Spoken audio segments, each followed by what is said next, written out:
आपकी इतिहास में जो बेसिक है उसको कंप्लीट कराना चाहते हैं और आप लोगों को इतिहास के बिल्कुल स्टार्टिंग फेज से आपको बिल्कुल शुरुआत से आपको इतिहास के बारे में कुछ बताना चाहते हैं। आज से पहले आप लोगों ने विभिन्न यूट्यूब चैनलों के माध्यम से इतिहास के बारे में पढ़ा और सुना होगा, लेकिन आज हम आपको उस तरह से इतिहास को पढ़ाएंगे कि आप लोगों को समझ में आएगा कि आखिर इतिहास क्या होता है, इतिहास को कैसे पढ़ते हैं और इतिहास को कितने भागों में डिवाइड किया गया है। तो ये बिल्कुल पहली वीडियो है जिसमें हम इतिहास को बिल्कुल शुरुआत से स्टार्ट करेंगे। हम ज़्यादा वक्त ना जाया करते हुए सीधे आते हैं इतिहास पर। हमें कैसे पढ़ना है, क्या स्ट्रेटजी होगी, आज से ही हम स्टार्ट कर रहे हैं तो इतिहास को कहाँ से हम स्टार्ट करेंगे और इसके बाद कहाँ तक पढ़ाएंगे, आज की वीडियो में हम ये डिस्कस करने वाले हैं। तो आइए और जुड़ जाइए हमारे साथ और इतिहास के बारे में आप बेसिक नॉलेज ले लीजिए। इतिहास देखिए सारे कॉम्पिटिटिव एग्ज़ाम्स के लिए बहुत ही महत्वपूर्ण होता है।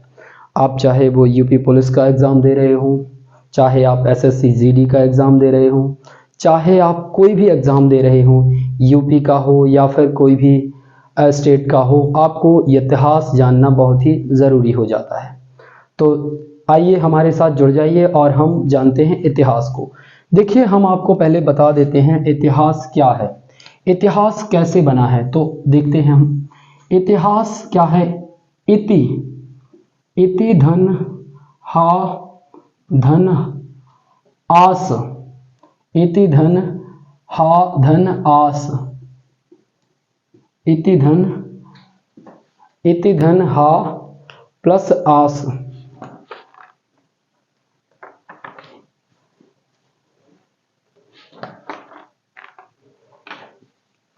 इति धन हा धन आस, इतिहास।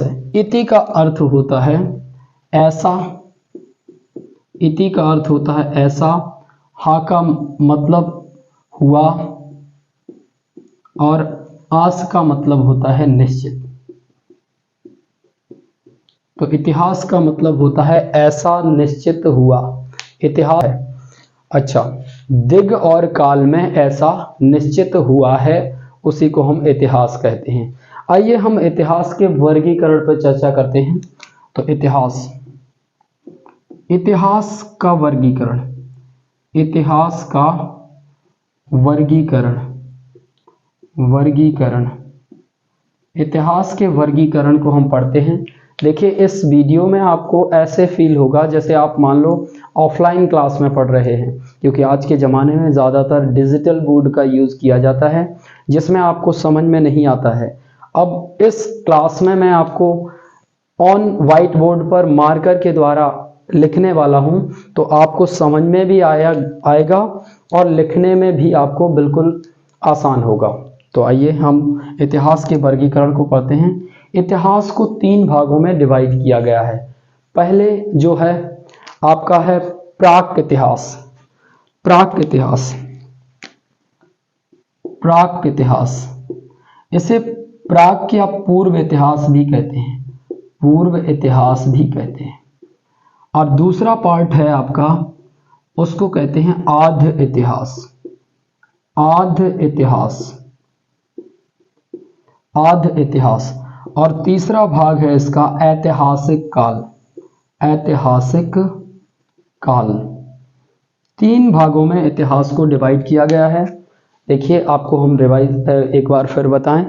प्राक इतिहास यानी कि पूर्व इतिहास, दूसरा है आद्य इतिहास यानी कि आद्य इतिहास ही है, और से थर्ड पार्ट है ऐतिहासिक काल।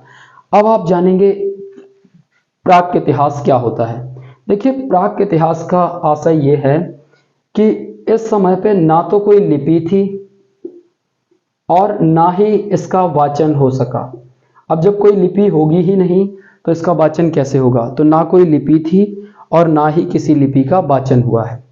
साथ ही साथ अगर बात करें हम आद्य इतिहास की, तो इस समय लिपि भी थी परंतु इसका वाचन नहीं कर पाए। मतलब ऐसी लिपि जिसका वाचन नहीं कर पाए, उस समय को आद्य ऐतिहासिक काल कहते हैं। ठीक है। उसके बाद है ऐतिहासिक काल। ऐतिहासिक काल हम किस समय को कहते हैं? इस समय पर लिपि भी प्राप्त हुई है, लेखन लिपि भी प्राप्त हुई है और साथ ही साथ हम उसका वाचन भी कर पाए, मतलब वाचन भी कर पाए, उसको पढ़ भी पाए हैं। अब देखिए प्राक इतिहास में कौन सा समय आता है। प्राक इतिहास की बात करें तो इसमें वो समय आता है जिस समय आप बात करते हैं पाषाण काल की, और आप बात करते हैं पुरातात्विक स्रोत, पुरातत्व की। तो इसमें आता है आपके प्राक इतिहास यानी पूर्व इतिहास में पाषाण काल और पुरातत्व के द्वारा भी हम इस इतिहास के बारे में जानकारी इकट्ठा करते हैं। पुरातत्व क्या होता है, जैसे आपकी पुरानी बिल्डिंग्स हैं, मोन्यूमेंट्स हैं, हिंदी में कहें तो आप कोई आपका शिलालेख हो गया, अभिलेख हो गया, इस तरह की ये सब चीज़ें क्या होती हैं, पुरातत्व में आती हैं। पुरातत्व में और क्या क्या आता है, जैसे ताजमहल हो गया, आपका लाल किला हो गया, कोई भी पुराने जितनी भी इमारतें हैं वो सब पुरातत्विक स्रोत में आती हैं। इसमें आपका पाषाण काल भी आता है। और उसके बाद अगर आपको बात करें आद्य इतिहास की, तो इसमें क्या क्या चीज़ें आती हैं आद्य इतिहास में, उसको भी हम आपको आगे चल के बताएंगे डिटेल में। अभी आप ये जानिए कि आद्य इतिहास में लिपि तो प्राप्त हुई है परंतु उसका वाचन नहीं किया गया है, इसीलिए इसको आद्य इतिहास कहते हैं। तो इतिहास को कुल 3 भागों में डिवाइड किया गया है, प्राक इतिहास यानी कि पूर्व इतिहास, आद्य इतिहास और ऐतिहासिक काल। अब हम बात करते हैं कि डिस्कस करते हैं कि इतिहास को जानने के लिए आपको ऐतिहासिक स्रोत पढ़ने पड़ते हैं। तो आपके पास इतिहास को जाने, इतिहास को जानने के स्रोत कौन कौन से हैं, विभिन्न स्रोतों के बारे में हम डिस्कस करते हैं। तो एक पहला है आपका, इसमें पहला आपका हो जाता है साहित्यिक स्रोत और दूसरा है पुरातात्विक स्रोत। पहला है साहित्यिक स्रोत और दूसरा है पुरातात्विक स्रोत। साहित्यिक स्रोत में क्या क्या चीजें आ जाती हैं, जैसे आपका रामायण हो गई, महाभारत हो गई, आपकी राजतरंगिणी हो गई, कल्हड़ की राजतरंगिणी थी, और उसके अलावा बहुत सारी चीजें होती हैं, वेद हो गए, उपनिषद हो गए, उपनिषदों को वेदांत भी कहते हैं। तो ये सारी चीजें और भी चीजें होती हैं आपके साहित्यिक स्रोत में। और पुरातात्विक स्रोतों में अभिलेख, मोहर और आपका ये आपको पहले ही बताया है, पुरातत्व में जितनी भी चीजें आती हैं वो सब चीजें आपके पुरातात्विक स्रोत में आ जाती हैं। जैसे हमने बहुत सारे अभिलेख पढ़ रखे हैं, आपको एक पता होगा रोमनदेई अभिलेख किनका है, ये अशोक का अभिलेख है और इसमें बताया गया है कि जो आपकी उपज का 8वां हिस्सा होगा उसको आपको कर के रूप में देना होगा। ये लुम्बिनी से प्राप्त हुआ है, रोमनदेई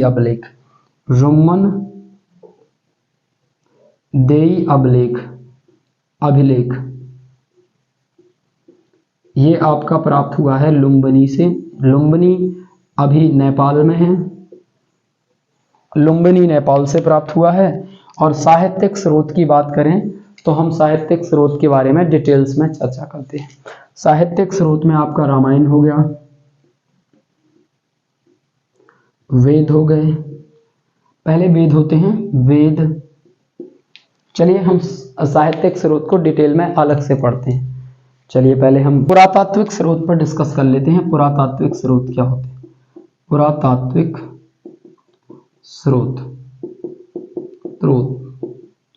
पुरातात्विक स्रोत ये क्या होते हैं।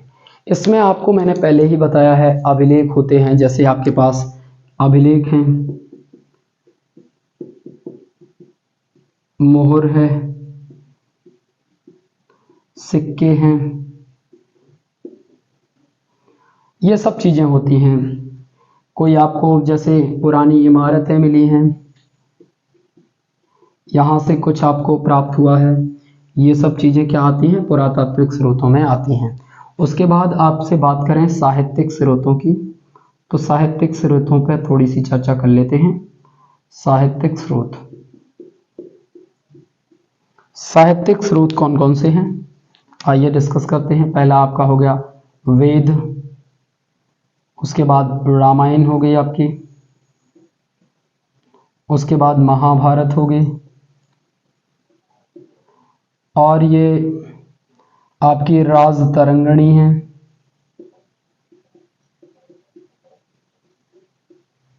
राजतरंगिणी हो गई, और आपका चाणक्य का अर्थशास्त्र हो गया,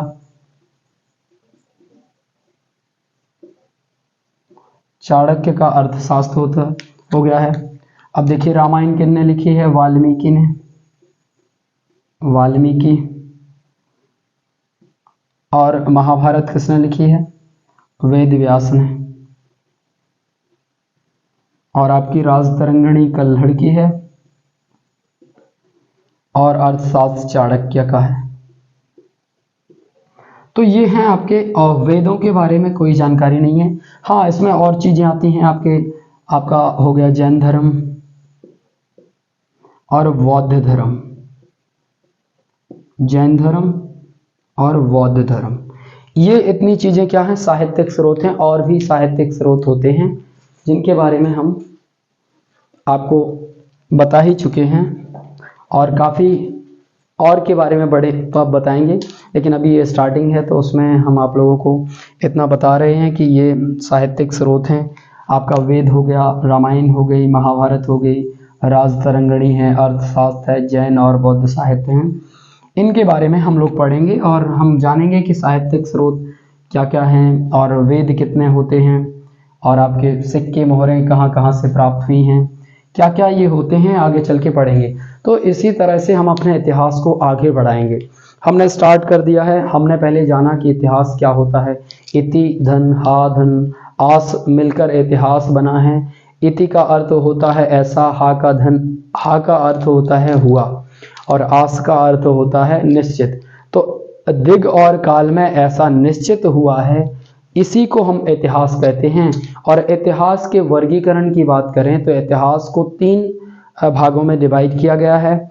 आपका हो गया पूर्व इतिहास, जिसको प्राक इतिहास भी कहते हैं, और दूसरा है आद्य इतिहास, और तीसरा है ऐतिहासिक काल। इन तीनों कालों के बारे में हम लोगों ने जाना, तो हमें पता चला कि इतिहास को 3 भागों में डिवाइड किया गया है। उसके बाद हमने जाना कि इतिहास को जानने के स्रोत क्या क्या हैं। तो एक होते हैं साहित्यिक स्रोत और दूसरे होते हैं पुरातात्विक स्रोत। साहित्यिक स्रोत में आपकी रामायण हो गई, महाभारत हो गई, और उसके अलावा राजतरंगिणी हो गई, चाणक्य का अर्थशास्त्र हो गया, जैन और बौद्ध धर्म हो गए। उसके अलावा बहुत सारी हैं, स्मृतियां हैं, जैसे मनुस्मृति है, और बहुत सारी चीज़ें होती हैं साहित्यिक स्रोतों में, पुरातात्विक स्रोतों में, जिनको हम डिटेल्स में पढ़ सकते हैं। लेकिन अभी हम केवल एक बेसिक के लिए आपको इतना बताने वाले हैं कि इतिहास को स्टार्टिंग में कैसे पढ़ें, कैसे जानें कि इतिहास क्या होता है। तो आज की इस वीडियो में हम लोगों ने केवल इतना डिस्कस किया कि ये सब क्या होते हैं, इतिहास क्या है, इतिहास को कैसे हमें पढ़ना है। अब हम आपको अपनी स्ट्रेटेजी बता दें कि किस तरह से हम आगे पढ़ने वाले हैं और क्या क्या आपको हम बताने वाले हैं। तो सबसे पहले हम आपसे डिस्कस करने वाले हैं वेदों के बारे में। कितने वेद होते हैं, वेदों में क्या क्या मुख्य मुख्य चीज़ें हमें पढ़नी हैं, रामायण में कितने श्लोक हैं, महाभारत में कितने श्लोक हैं, राजतरंगिणी में तो पहले ही पता है आपको, कल्हड़ के द्वारा लिखी है, जम्मू एंड कश्मीर के इतिहास के बारे में लिखा हुआ है इसमें। और चाणक्य का अर्थशास्त्र है, ये मौर्य वंश से रिलेटेड है। इन्होंने चंद्रगुप्त मौर्य के ये गुरु थे। तो हम इतिहास में आगे जानेंगे चाणक्य के बारे में, और उनके इतिहास के बारे में भी थोड़ा बहुत जानेंगे। जैन धर्म को हम डिटेल में पढ़ने वाले हैं, बौद्ध धर्म को हम डिटेल में पढ़ने वाले हैं, और वेद तथा उपनिषद भी हम डिटेल में पढ़ने वाले हैं। वेद और उपनिषद इतने पढ़ेंगे जो आपके एग्जाम्स के लिए बहुत है। यूपी पुलिस और एसएससी जीडी जैसे एग्जाम्स के लिए इतना बहुत होगा जितना हम आपको पढ़ाने वाले हैं। तो आप लोगों को ये पढ़ाने वाले हैं। उसके बाद हम अभिलेख पे डिस्कस करेंगे अशोक के समय में, और मोहरें विभिन्न राजाओं के समय में हम पढ़ेंगे। इमारतें भी हम पढ़ेंगे जब जहांगीर को पढ़ेंगे, और आपको मुगल एम्पायर पढ़ेंगे तो उस टाइम पे इमारतों का बहुत ज़्यादा विकास हुआ है। उस समय पे इमारतें बहुत सारी बनी हैं, तो उस टाइम पे हम इमारतें पढ़ेंगे। और अभी के लिए हम बता दें तो हम इसको पढ़ने के बाद स्टार्ट करने वाले हैं पाषाण काल। तो फिर इसके बाद हमें पढ़ना है पाषाण काल। पाषाण काल को 3 भागों में डिवाइड किया गया है, उसको भी पढ़ने वाले हैं हम। पुरा पाषाण काल, मध्य पाषाण काल, नव पाषाण काल। उसमें हम देखेंगे कि कैसे पुरा पाषाण काल में आग की खोज होती है और नव पाषाण काल में पहिए की खोज होती है। और उसके ही बाद हम पढ़ने वाले हैं पाषाण काल के बाद हड़प्पा सभ्यता पढ़ेंगे। हड़प्पा सभ्यता को हम 2500 ईसा पूर्व से लेके 1500 ईसा पूर्व या 1520 ईसा पूर्व तक पढ़ने वाले हैं। इसके बाद हम हड़प्पा के बाद हम आपको वैदिक काल पढ़ाने वाले हैं। वैदिक काल को 2 भागों में डिवाइड किया गया है। एक तो आपका है उत्तर वैदिक काल और ऋग्वैदिक काल। तो एक पढ़ेंगे ऋग्वैदिक काल। तो ऋग्वैदिक काल और उत्तर वैदिक काल। ऋग्वैदिक काल आपका ये हो जाता है 1500 से लेके 1000 ईसा पूर्व तक, और ये हो जाता है आपका 1000 से लेके 600 ईसा पूर्व तक। तो ऋग्वैदिक काल और वैदिक काल को पढ़ने वाले हैं। इसके बाद हम स्टार्ट करेंगे भारत में किस तरह से और भी चीजें आई, जैसे कि आपका सबसे पहले आता है जैन धर्म।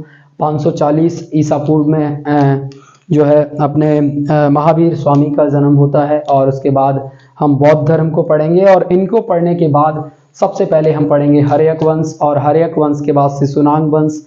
इस तरह से हम आगे बढ़ते जाएंगे और नंद वंश से होते हुए उनके अंतिम शासक महापद्मानंद को पढ़कर फिर हम आगे की कहानी को और बढ़ाएंगे। और इस तरह से हम पहले अपनी इतिहास को, एंशियंट हिस्ट्री को कवर करके फिर आपके मध्यकालीन इतिहास में एंटर कर जाएंगे, जहां पर हम मोहम्मद गौरी को पढ़ेंगे, मोहम्मद साहब को पढ़ेंगे जो कि इस्लाम धर्म के प्रवर्तक थे, उनको पढ़ेंगे। वो कैसे आए और उन्होंने कैसे अपना जो धर्म का प्रचार किया और किस तरह से अपने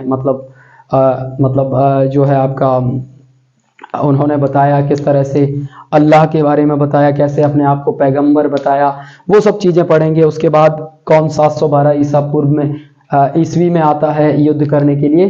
तो इस तरह से हम पाषाण काल से लेके 2500 ईसा पूर्व से लेके आपको मैं भारत के संविधान, यानी कि 1947 में भारत आज़ाद होगा और उसके बाद आपके संविधान को लागू होने तक इतिहास को बिल्कुल डिटेल में पढ़ाने वाला हूँ। डिटेल भी होगा, शॉर्ट भी होगा, क्योंकि काफ़ी कम समय बचा है। अब यूपी के एग्जाम्स आने वाले हैं, एसएससी जीडी का भी एग्जाम्स हैं और काफ़ी सारे एग्जाम्स हैं। तो उनको ध्यान में रखकर मैंने ये स्ट्रेटेजी बनाई है कि आपको जो बेसिक पॉइंट हैं उनको लेकर के हम आपको बिल्कुल इतिहास को स्टार्टिंग से एंड तक पढ़ाने वाले हैं। तो आपको हम बता रहे थे कि आपको बहुत अच्छे से हम मिडिवल हिस्ट्री भी पढ़ाने वाले हैं, जिसमें से काफ़ी सारे क्वेश्चंस आते हैं। सबसे मुख्य टॉपिक है हमारा मॉडर्न हिस्ट्री का, लेकिन उसी के साथ साथ आपको एक बार एंशिएंट और मिडिवल हिस्ट्री भी पढ़नी चाहिए, क्योंकि अगर आप पूरा, जैसे आपको यहाँ पर पूर्व के राजवंश पढ़ने हैं, पश्चिम के राजवंश पढ़ने हैं, और उत्तर में भी पढ़ना है और मध्य में भी पढ़ना है, दक्षिण के राज्यवंश पढ़ने हैं, तो काफ़ी अच्छे से हम आपको डिटेल्स में और शॉर्ट में पढ़ाने वाले हैं। हमसे जुड़े रहिए और आपको हम इतिहास की एक बेसिक समझ देने वाले हैं। अगली वीडियो में हम आपको स्टार्ट कर देंगे वेद और आपका बौद्ध धर्म तक।